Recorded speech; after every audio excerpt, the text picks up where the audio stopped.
Chapter 2 Possibilities. You pace back and forth in the front door of Farah's room, the one you forgot the keycard for, and now has you and your friends trapped. I hope that inventor mind of yours is coming up with a way to open the door. I'm meant to roam free, not be caged up in my own room. How could you do this to your own friends, Nick? Look, maybe I really wanted to spend time with all of you. Ah, that's why I forgot the card. This was all subconscious error coming from a good place. I'm touched, but there are way better ways of spending time with someone than locking yourself in a room with them. It's debatable. My only problem is we didn't agree to this. Next time I'll let my subconscious know about respecting boundaries. I know. Does June have a backup card? I don't have mine with me. Your security. What if this door committed the same lock-up aggression again? I'll pick up backup cards from my office, but I never expect the door to trap me, too. I don't suppose we could call Angela to get the backup cards? She'd need my key. Or she could open the door from the outside. Not a chance. Once this bad boy is locked, nothing opening it, except a key card. State-of-the-art design. At least one of us is happy. We're going to have one interesting story to tell when the others show up. And embarrass myself in front of everyone? No thanks. You earned it. I know, but let's try to find a way out before we have to call the fire department in front of the whole party. Not to mention the fact that this is the most important weekend of my life, and this is not how I wanted it to start. You're welcome to try. I'll be here waiting to be let out of my own personal prison. Farah fluffs out her pillow, then lies down on her bed while Dante and John look to you. You sure we'll be able to find a way out? I know we will, because our reputations depend on it. If we can't get out of this, we'll never hear the end of the door incident. You mean you'll never hear the end of it? No, I think he's gonna tie us all into this sinking ship. Unless we all find the metaphorical lifeboat together. Yeah, there he goes. If you're desperate enough to ignore some property damage, step aside. I'm kicking the door down. John, my hero. John lines up in front of the door and slams the bottom of his foot into it, but the door has other thoughts about budging. Interesting. I did tell the installer that I wanted a door strong enough to resist a kick from my own bodyguard. Unfortunately, it looks like he made it to specifications. Do you have to admire the door right now? What? I didn't skimp on quality for my friends. John's just unhappy. He went from hero to zero. Farah. You're welcome to come provide something other than commentary. You look at Farah questioningly. You know her well enough to know she might have some tricks, after all. I can't operate under these circumstances. Tilts her head ever so slightly in Dante and John's direction. Translation, she can't show her hand while they're watching. Then could you keep the commentary constructive? No, this is my room, and I'll do as I please. What if we climbed out the window? It's a long way down from the side of the house. For our safety, I'd advise against it. Farah wanted a room with a view. And I'll admire it for as long as we're trapped here. Here's an idea. If we can open the door's keypad, I might be able to disable it. Works for me. Let's try searching around the room for something that could open the pad. Good luck, boys. Farah rests her hand on her pillows. Everyone disperses around the room, searching for something that may open the door panel.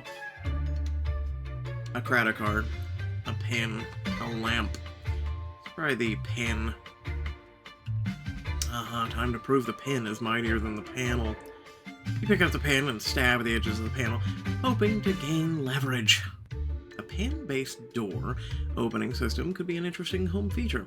I'll draw something up after the pen cracks, so spilling a splash of ink onto the floor. Or not. Fine, panel, you win this round. Well, I don't think that's gonna work. I'll try the lamp. John studies a lamp on a small side table as you wander over. What do you think would break first, the door panel or the stone lamp? Probably the lamp. The stone is decorative and wouldn't appreciate being used as a wrecking ball. I didn't know they made stone so useless. You sure I can't give it one swing to see? Hey, please don't smash the nice lamp. Okay, I'll keep looking. You notice Farah lazily watching the seconds tick away on the clock on her nightstand. Clock on the nightstand. You approach and pick up the clock on the nightstand beside Farah as she curiously observes you. Come to watch the seconds tick away too. I'm more interested in what's inside our time-telling friend. That desperate. You pop open the back of the clock, peering inside.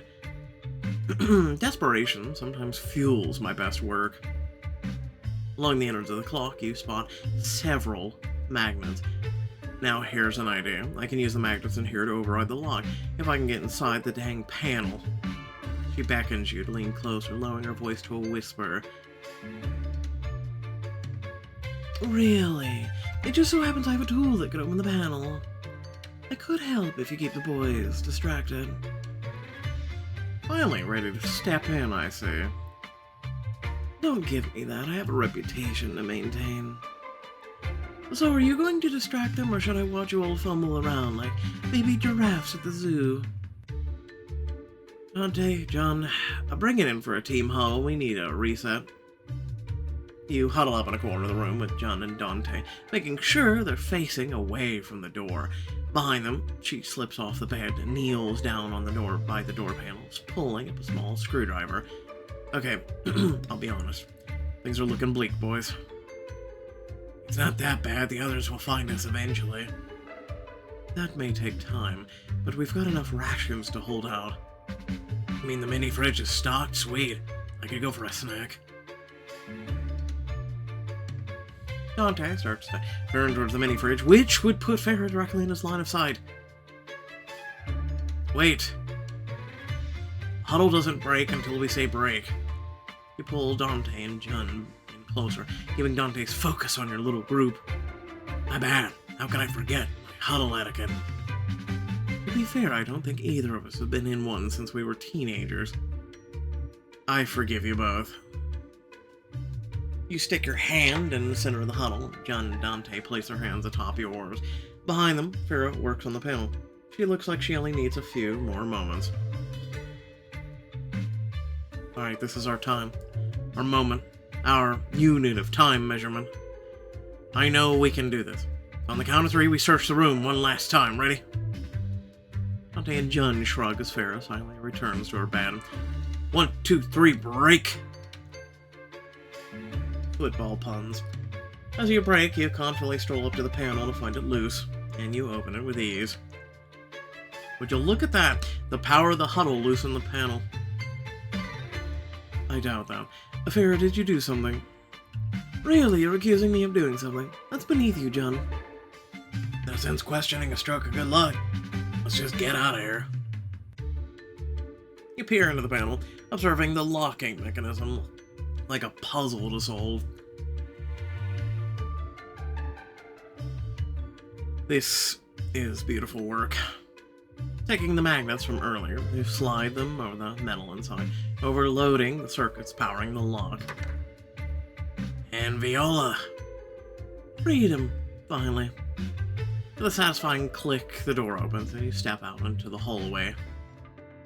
Right into Angelina. Babe, I was looking all over for you. The other guests are here. What were you doing in there for so long? Hey, Angie. Farah's room is so interesting. I just had to show everyone all the bells and whistles. Yes, we were all captivated. That's one way of putting it. I see. Well, now that you're all free of your luxurious cell, you can greet the new arrivals. Right. I'll get on that. You head downstairs and outside to the front of the motorcade of expensive cars pulling away, leaving 4 people waiting in the driveway. Hey, there's the man of the hour. Steve Bashir, venture capitalist and the first person to invest in Whoosh, wraps you in a hug, tapping you back twice with his fists. The house looks bigger. Did you add a new bro cave since the last time I came by? Hi to you too, Steve. And I have added a few new surprises for the party. I can't wait to see what dope things you got planned. Don't mind him, Nick. Steve's always been committed to overindulging himself to an early grave. You bend over, letting your one-time therapist turn skin influencer, the crystal Gao, put on a kiss in each cheek. I, on the other hand, plan to indulge with intentionality. Everything in moderation, including moderation, Mark Twain said. Pete Pereira, your COO and right-hand man, walks up and shakes your hand with confidence. You notice an earpiece still in his ear. Maybe you should listen to his advice and lose the earpiece. Relax for once. Oh, I took a meeting on the way here, just finishing some things up before the party. Sounds nice. Unlike you all, I'm going to have to work this weekend. You reach a hand out to your eternally hairy doctor friend, Medhadani Kapoor. But as she shakes your hand, her eyes look away from you. Is she okay? They're not the only one carrying some secrets on their shoulders. You know it's a good party when someone needs to see that doctor. Not everyone shares your unhealthy goals. And Medhadani deserves to enjoy herself this weekend too. We'll keep each other on our best behavior, I promise. In the professional opinion, I doubt that, but I appreciate the thought. My friends are always in my thoughts, which is why I'm glad everyone could be here in person. There's an important lesson that I want you all to learn at this little get-together. Lecture away, Professor. The lesson is to make the most of our time with our friends. Nick, that's so sweet, and spending time with loved ones does reduce stress. I'm happy to sing Kumbaya with anyone as long as there's $1,000 bottle of rum in the mix. Don't make me sing. Seconded. Enough chit-chat, let's get this party started already. We were just waiting on one more person. You're Ryder, friend, right? Yeah, I can't wait to introduce you, but in the meantime, my house is your house. Get settled in. Don't mind if I do. You watch as your friends walk inside and feel a pang of guilt. Each one of them has a life racked by entitlement, stress, work, and you've always enabled them. After this weekend, that's going to change. I'm going to help them once I finish. You remember the letter in your jacket? Little more than a fragile piece of paper that's thankfully undamaged from greeting everyone. I should stow the letter in an office before a blood squib blots it out. You quickly step inside, moving with a speed that you hope will rouse any suspicions. Nobody mind me, I'm just a man trying to put away the most important document in my life. Suddenly, Pete steps in front of you. Do you know where the spare laptop charger went? I want to send a few more emails to our clients in India before things get underway. Pete, just take a break, man. It's the weekend. Our clients aren't going to see any emails until next week anyway. And then I'll just have more tasks on my plate by then. Better do this now. Consider me the missing charger assigned. But if you find it, good on you.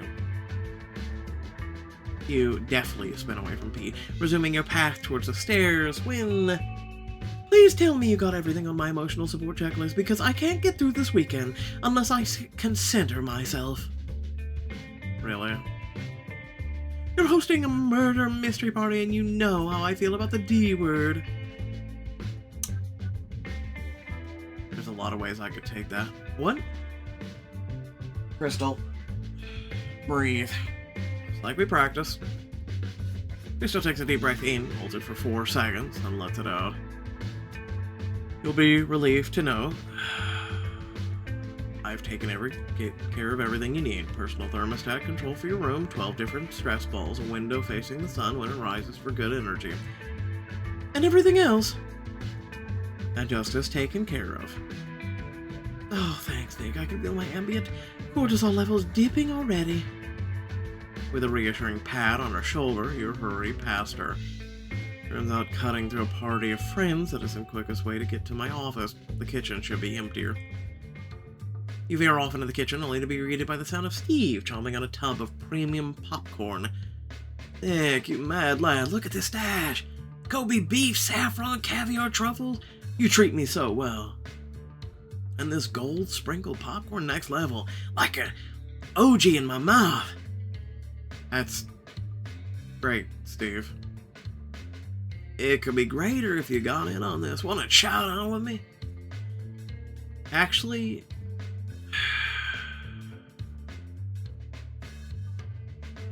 you know what? The paper's pretty important. I'm in the middle of something important. Anything you want to share with one of your best buds? You'll get all the details later. You promise, dude? You place a hand over your heart. I'd never let you down, my dude. Communicating the depths of your promise via head nods, you gracefully extract yourself from the kitchen. Almost there. I was like, yeah, no, I'm down, but no, can't chance it. Up ahead, there's a fork in your path. One leads to the greenhouse, where you see Dante and Angelia chatting. The other is John and Liz relaxing by the pool. Which one of these can I get through the quickest? The pool. I would hope. Quietly, you slip out of the pool, hugging the wall for cover. Can you believe it? Steve's been here 10 minutes and he's already raiding the kitchen?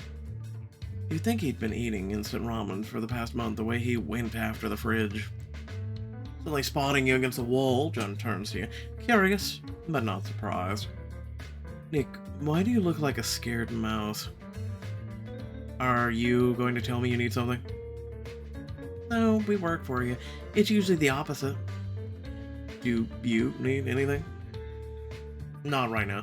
I've got everything under control, mostly. Sure you do, boss. You're both doing a wonderful job. Bye. At last, you make it upstairs. It's my luck that I'd run into almost everyone, but that should be all of them, except... Suddenly, one of the hallway doors opens. I bet you it's Farah. No, damn. Nick. What do you want from me? Nothing. I just wanted to say thank you for setting up my little garage room already. It's good to be prepared just in case. Oh, you're welcome. You look stressed. Why don't you step inside for a quick checkup? Oh no, that's okay. I just want to get to my office. Everyone just keeps talking to me. I'd call that the consequences of your own actions. This is why I don't host raid parties. I know, but this one's important. Madani preemptively grabs your wrist, counting the beats from your pulse. Your resting pulse is high, even higher than our previous check-ins. Have you been managing your stress? I told you that I'm trying to take better care of myself, didn't I? Yes, but I also know that Liz is the one on the other side of these emails. But the heart doesn't lie, Nick. He releases your wrist. I'll discharge you for now, but try to take your own advice and relax. I will. Soon. Finally, you duck in your office, relieved to have the privacy to take out the letter from your jacket. You look over the contents, knowing that those paragraphs will change your life and the lives of those around you forever. What do you got there? Ah! Thank God it's you. Farah strides into the room, carrying herself with a composed posture instead of her usual drunk-on-life sway. Still fussing over that document. Can you blame me? You know how big of a deal it's going to be. You're the only one who knows. In broad strokes, you still don't want to share the juicy details? I've told you all you need to know. You can hear the rest when I tell everyone else. Fair enough. You're just lucky I didn't pry around for clues on the specifics. To me, an innocuous note or transaction could give me all the context I need. Farah, thank you for respecting my privacy.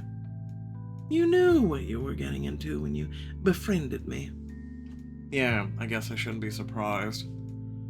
Let's move on to lighter topics, like what I found while tidying up your office. Farah walks over to one of your cabinets that you could have sworn was locked, pulls out a packet of folders and splays them across the table. Dossiers on everyone's characters, but for your little film noir mystery party. So that's why you really came in here? To get an advantage in the game? I'm not looking for advantages. Only information that may or may not prove useful. Even when it's information you could wait for? I like the feeling of knowing something before everyone else, and I know you've been writing this mystery game for months. You must be dying to share. It has been tough keeping most of the roles to myself. Most? You finally gave in and gave Dante a peek? You answer with a shrug and she laughs. Then indulge me. There are so many film noir tropes I'm curious on who you've cast as who. I guess there's no harm in letting you see a couple hours before everyone else. You're the best. Without delay, Farah picks up one of the folders labeled Partiers. Those are the characters who make up the film noir world outside the criminals and authorities, people trying to enjoy their lives. They sound like my kind of people. With a flourish, she spreads the contents over the table, revealing the portraits of several characters. Who should we look at first?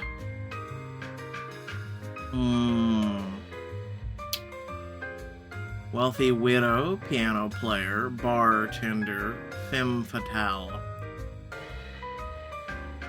I feel like if we do hers first, she might lose interest with everybody else. Wealthy widow. Wealthy widow, a rich heiress to a family business who married into an even more wealth. The widow is a savvy woman who lived on an easy, peaceful life full of elegant soirees, artistic patronage, and charity galas. But then her husband died of disease. Although she's financially secure, melancholy for brighter days has consumed her, dulling out the passions that used to bring joy. That is tragic.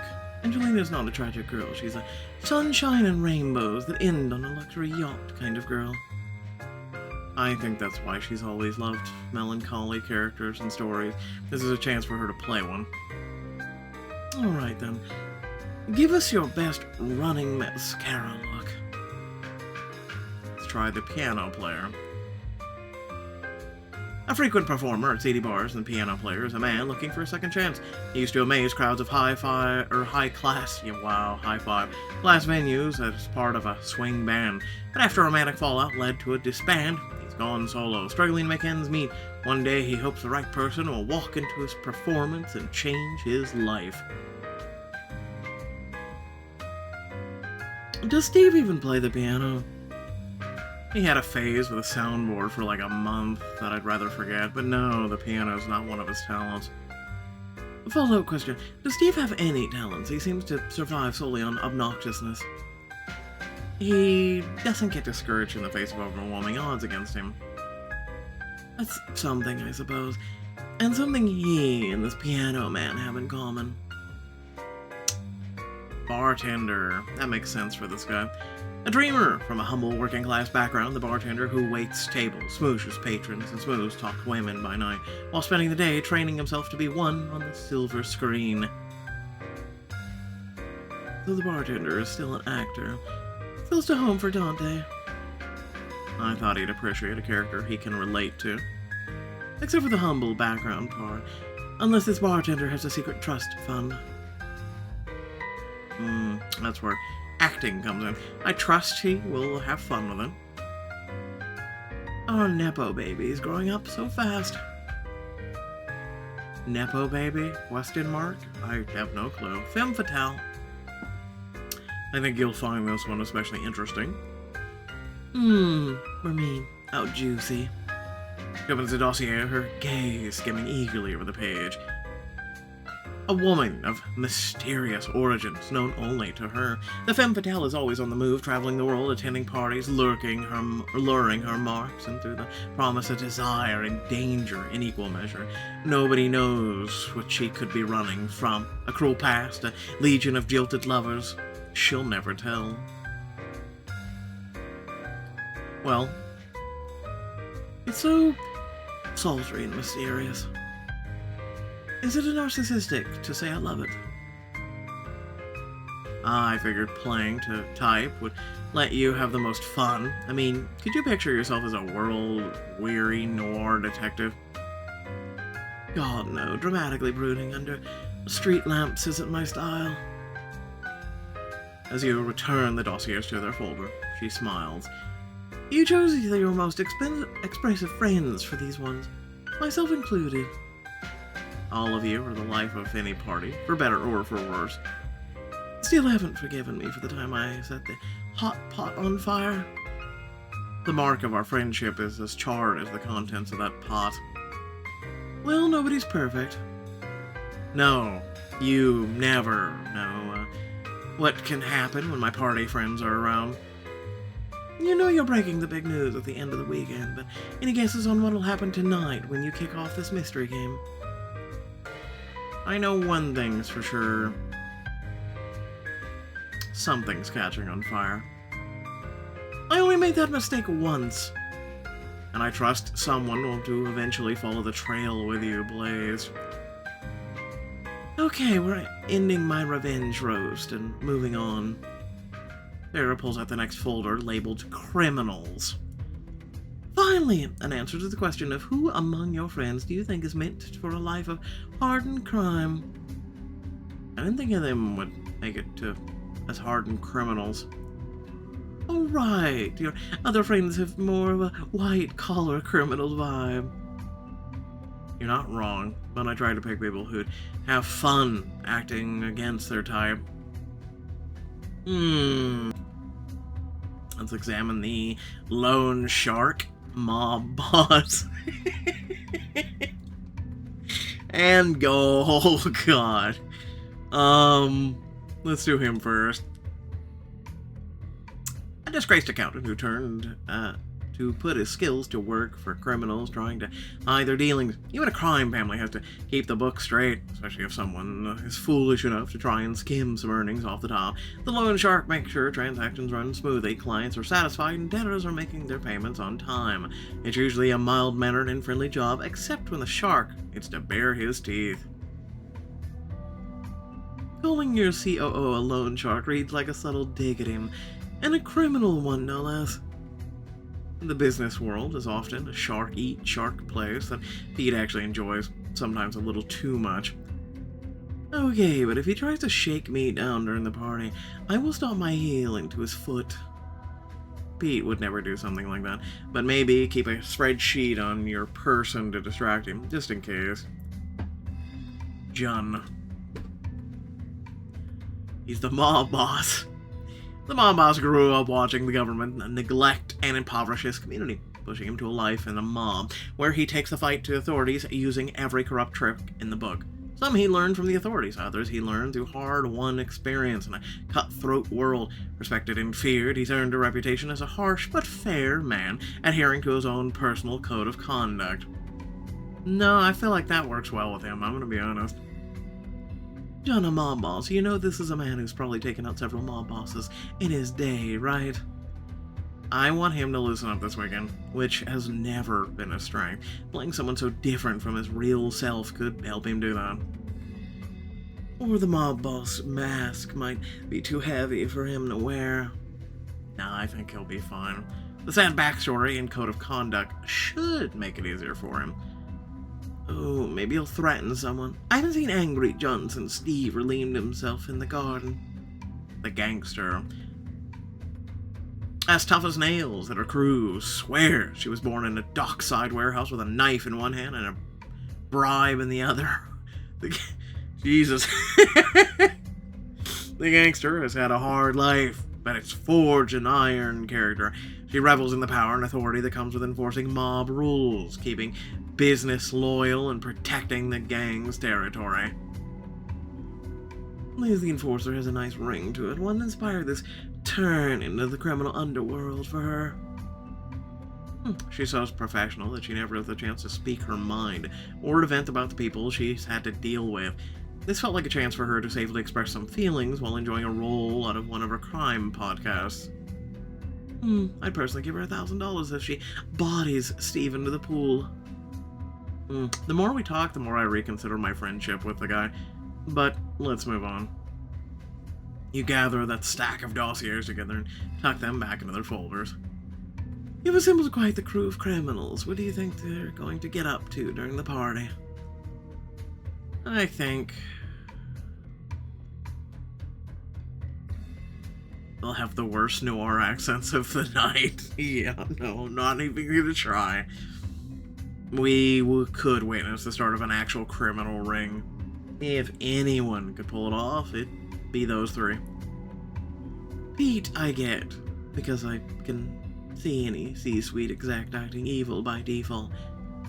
Ouch, but fair. But John and Liz. John I could see, Liz no. I imagine them as a kind of criminals who operate by a code of conduct. They stick to business, and that business is crime. Farrah picks up a final folder labeled Authorities. These are our fighters for justice, at least on the surface. In film noir, not every authority figure is noble, as their title implies. Complicated heroes. My favorite. We have the Pim, the therapist. Interesting. These are interesting choices. So we've role reversed. She's a doctor, she's a beat cop, and the detective is a Pim. I'm confused about that one. Let's go with the beat cop. I'm assuming maybe I'm the detective? The cop joined the force to clean up the streets from the crime that plagued her neighborhood as a kid. Ever since, she thanklessly spends her days and nights working or walking the beat, keeping close contact with the people of her jurisdiction. But all the gang members she's arrested, greedy supervisors she's exposed, and fights she's been in, it feels like nothing's improved for the community she cares so much about. She's losing the fire in her belly, falling prey to the detachment and disinterest that consumes the other cops who she's often railed against. One can try and fight, but nothing will change. Maybe it's better not to fight. Keep out of danger, turn a blind eye, or accept a bribe to save your skin. The gears of the world are too vast for a single person to halt. You invited Madani to a party and gave her the role that says, be depressed all weekend. I thought it would be a nice change of pace for her. I'm not saying she should be more like this character, but playing something that gives her total opposite of her might give her a chance to cut loose. I hope you're right. I don't know much about her, but she clearly needs healthier outlets for her stress. The doctor. On the face, she's a doctor upholding her oath to do no harm, treating disease, injuries, and helping the authorities diagnose causes of death for cases. But at night, she uses her access to the morgue to collect body parts to sell on the black market. She gets paid. God, it took such a turn. Then some poor soul outside the medical system gets a fresh kidney, yeah, freaky one too, on the black market. She's doing her part to keep people alive with and outside the medical system. That's intense. You wrote all these yourself, right? Are you okay, Nikki? I'm fine. This game is all about fantasy. I just wanted Crystal to get a little out of there for this role. So I tried to make it more exciting than just some doctor working 9 to 5, you know? I suppose this is Crystal we're talking about, not Madani. She's always been out there. She's a healer in her own way. Detective. This is the role I picked for my best friend. Oh nice, your favorite writer will get to play a detective instead of just writing one. Ah, so the person we haven't met yet. The hard-boiled detective has seen the darkest sides of humanity in their cases. But the criminals who commit heinous acts and the authorities who turn a blind eye, often for the sake of profit, each leaving heartbroken victims to pick up the pieces of their lives, it's taken a toll. Despite that, the detective carries on, hoping that sometimes justice can still win the day. It's heavy stuff. I can practically picture a detective with a 1,000-yard stare looking through half-open office blinds. Glad I captured the noir feeling. He also hides under street lamps. Or she, we don't know yet. Since I don't know your friend, I need to ask, are they anything like this detective? Determined, sharp, a little exhausted, yeah. Intriguing. I can't wait to verify that. You tuck the last of the dossiers back in the folder with the others. With this kind of crew playing the authorities, anything could happen. They could even solve an actual murder. All three of them are overachievers in their own way. I bet they could solve more than just puzzles. I don't buy that Crystal overachieves in anything, but the other two, one of them writes murder mystery novels. They'd make a good squad. I'm noticing in one conspicuously absent name. Where are you in all this, Nick? I'm the victim. The world doesn't need more rich men with victim complexes. You know what I mean. In the role of the wealthy billionaire who invited all of his friends for a weekend party that took a nefarious turn. You're skirting a little too close to reality, but I suppose it's not my place to judge. Plus, as the host who set up all the party, I know the answer to all the puzzles. It makes sense for me to step out of the game. Always the practical one. That's why we've worked so well together. Alright, I'm satisfied with this little peek behind the scenes. I'm glad you approve of my character choices. I never said that. Your phone suddenly buzzes. You glance at it to see a text from Angelina. Sounds like our last guest is pulling up outside. The party's starting soon. Time to give one last warm welcome at this place. You find yourself staring at the document on your desk one more time. Such a small thing, and yet it holds your entire legacy. Are you sure you're ready for this? To tell them all the truth? I have to be. There's no going back, and I wouldn't want it to, even if I could. I'll have your back, no matter what happens, but from what you've told me, your best friend will too. I hope so. Thought of your earliest days with them brings a smile to your lips. Beanbag sofas, late nights chatting, belly-aching laughs, and a familiar saying, one you've clung to whenever times got hard. Omnia possibilia sunt. Anything is possible. As you hear a limo pull up outside the house, you unlock a hidden panel in the wall behind the desk and tuck the document safely into a folder with one other page. One is your insurance policy. The other is a letter. One you hope no one will ever read as you lock them both inside that hidden space. I have to believe that. I have to. Farah gently squeezes your shoulders. You put on the best smile and head for the door. Now, let's make this a party to die for. The story will continue in the Deadliest Game. Oh, go yourself. Is that it? Is that the end? Alright. That's what I thought. Without further ado, thanks for watching. Please remember to like, share, and subscribe. Head down the description. Plenty of things to check out there, ways to support, and ways to become more of an intricate part of this community. With that being said, remember that if you did enjoy, there's also the join and thanks features that are implemented on YouTube. But with that, I'll say the following. That is BS, and you know it. Alright, so I'm going to chime in with my feelings as well as a few shared sentiments with other people who have watched Chapter 1. And clearly this is only 2 chapters, so, yeah. Long story short is, someone had mentioned this was possibly a build-up for that new book that's coming out. I don't know, because we don't really know the book yet. right? We don't know when it's coming out, or at least I don't know off the top of my head. Um, all I can say is I hope the writing is decent. I hope the writing is something that isn't hurried, and I hope it's paced good. Especially if you're gonna have something that's kind of like the game of Clue, right? Um, there's a certain appeal and a certain je ne sais quoi to it, right? This one, for a lot of people, from the sentiment that I saw and heard throughout the choices community, a lot of people were like, "This is eh." There could have been a lot better ways to build up for this new book, or you could have just introduced the new book without the build up. I'm gonna be honest with you.